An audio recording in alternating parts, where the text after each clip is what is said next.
Sampai 14 Januari 2022, capaian vaksinasi anak di Palembang baru 8,68% atau 14.896 anak dari total sasaran 171.215 anak.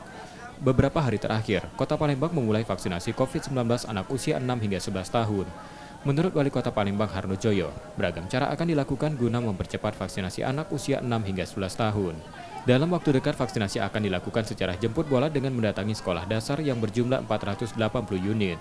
Dengan vaksinasi serentak sekitar 40 sekolah dalam sehari, ditargetkan vaksinasi anak bisa selesai dalam 10 hari.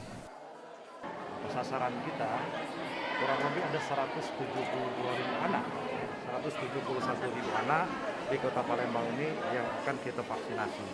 Percepatan vaksin untuk anak ini untuk sesegera mungkin.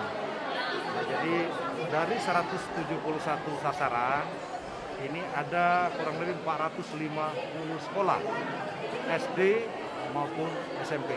Nah inilah ya, dalam waktu dekat bahkan mungkin siang ini nanti kami akan melaksanakan rapat koordinasi untuk melaksanakan vaksinasi di sekolah, ya, di sekolah-sekolah. Nah kita insya Allah petugas vaksinator kita bisa dilaksanakan dalam satu hari secara serentak di kurang lebih 40 sekolah.